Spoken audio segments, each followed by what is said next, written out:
क'क्राझारनि लुसुं हाग्रा ओनसोलाव प्रमद बर'नि बिसायख'थि फोसावदिं मेल।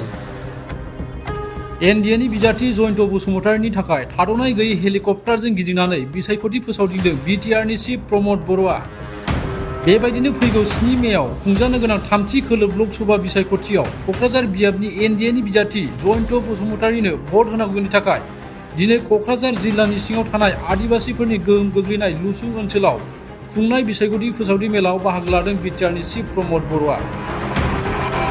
हाबाफारियाव बाहागो लानानै बिटिआरनि गाहाय मावफुं सोद्रोमा प्रमद बर'आ लुसुं ओनसोलनि थागिबि सुबुंफोरखौ फैगौ 7 मेआव खुंजानो गोनां बिसायख'थियाव जयन्त बसुमतारिनो ट्रेक्टरनि सावगारियाव भट होनो खावलायनानै लुसुं ओनसोलनि थागिबि आदिबासि आरो उराव हारिनि सुबुंफोरनि हानि पाट्टा होनो, लोंग्रा दै जगायनानै होनो, लामा दालां आरो सोलोंथाइनि जेंनाफोरखौ बोस्रांनायनि खोथा होयो लुसुं ओनसोलनि रायजो राजाफोरनो।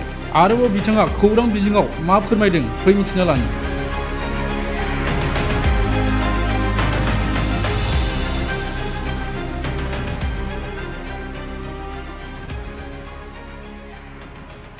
সমস্যা জৰ্জৰিত অশান্ত অঞ্চল আছিলে আৰু আগৰ চৰকাৰৰ এইবিলাক সমস্যা সমাধান কৰাৰ কাৰণে কোনো ইচ্ছা নাছিলে। সেইকাৰণে এই সমস্যা হৈ আছিলে। আজি অকল লুংচুঙে নহয়, আমাৰ ৰিমোটৰ পৰা ৰিমোট এৰিয়াবিলাকত শান্তি হ'ল, নিৰাপত্তা পালে, ভাল এটা পৰিৱেশ আহি গ'ল। আৰু ইয়াৰ কাৰণে আজি সকলো ৰাইজ স্বতঃস্ফূৰ্তভাৱে ওলাই আহিছে। তেখেতসকলে বিচাৰিছে তেখেতসকলৰ সমস্যা সমাধান কৰক আৰু তেখেতসকলে বিশ্বাসত লৈছে যে অকল UPPL BJP চৰকাৰে তেখেতসকলৰ সমস্যা সমাধান কৰিব পাৰিব। গতিকে আমিও তেখেতসকলক বিশ্বাস দিছোঁ, কাৰণ এইসকল সব ভাৰতীয় মানুহ, ভাৰতীয় নাগৰিক হিচাপে যিখিনি মৌলিক অধিকাৰ পাব লাগে, তেখেতসকলে ভূমিৰ অধিকাৰ পাব লাগে, সাংবিধানিক অধিকাৰ পাব লাগে, ইয়াৰ পৰা বহুত বঞ্চিত কৰি ৰখাটো ঠিক নহয়। সেইকাৰণে অনাগত দিনত এই সমস্যাবিলাক সমাধান কৰিম আৰু এনেকা ভাল পৰিৱেশ সদায় থাকক, মই সেইটোকে বিচাৰিছোঁ।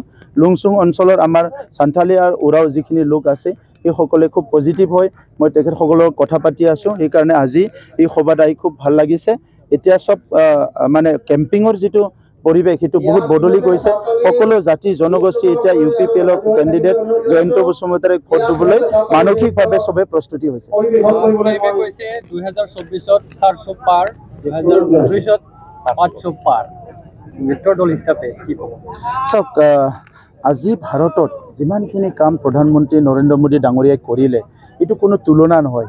স্বাধীনতাৰ পিছত প্ৰথমবাৰৰ কাৰণে এজন এনেকা প্ৰধানমন্ত্ৰী পাইছোঁ যিজনে নেকি অকল মানে কামৰ কথা চিন্তা কৰে, জনসাধাৰণৰ সেৱাৰ কথা চিন্তা কৰে আৰু দেশখন বিকশিত দেশ গঢ়াৰ কাৰণে চিন্তা কৰে।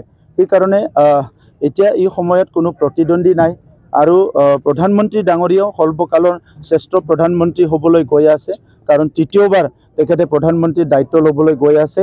আৰু মুখ্যমন্ত্ৰীজনো আমাৰ অসমৰ সৰ্বকালৰ অসমৰ শ্ৰেষ্ঠ মুখ্যমন্ত্ৰী হিচাপে আজি সকলো একচেপ্ট কৰিছে। গতিকে ইয়াত আৰু বেলেগ পৰিৱেশ নাই, যিমানখিনি চিট আছে সব চিট জিতাৰ কাৰণে পৰিৱেশ হৈছে।